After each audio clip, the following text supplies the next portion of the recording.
Okay, so now that we've gone through kind of the why and through the how now for the practice, and again, you can do that practice both at home on the driving range and then on the course. Now we're going to talk about how we can actually do that on the golf course, and we can get some consistency and some confidence that we can make those pure swings with pure contact.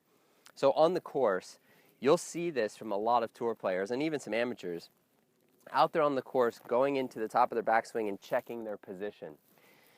That's great. There's nothing wrong with that. But I see a lot of players go to the top of their backswing, check their position, and then just stop.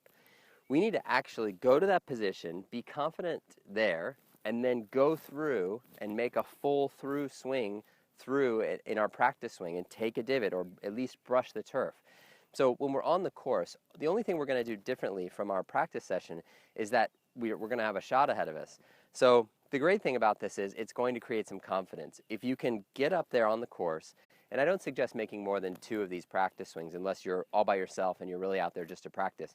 But if you can get up there and you've got a shot, let's say you've got 160 yards and you choose that's a 6-iron for you, and you know that you want to hit this solid kind of boring trajectory 6-iron, and if you hit it solid, it's going to go the right distance.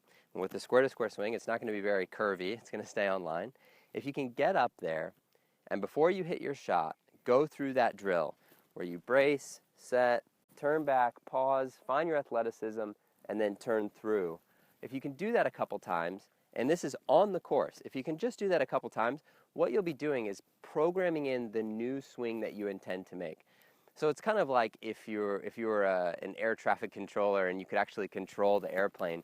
It'd be like if you could get up there and you have a plane who's set to land and there's a problem. We can't land this plane. There's somebody out there on the tarmac and they're going to be in the way. So literally you go in and you reprogram. You say, okay, we're going to get this plane to land in 5 minutes. It's going to go back up, around, and then it's going to land on this other landing strip. So that's what we're doing. We're essentially saying, no. I know my brain already wants to do something here. I know it thinks it knows the best way to hit a golf ball, but I'm saying, no, we're going to program in the other landing. We're going to program in the other swing. And that's what you're doing when you're out there on the golf course and you're actually going through this motion of bracing, setting, turning, and then pausing, and then using that position to kind of find your athleticism and then go through and hit the turf.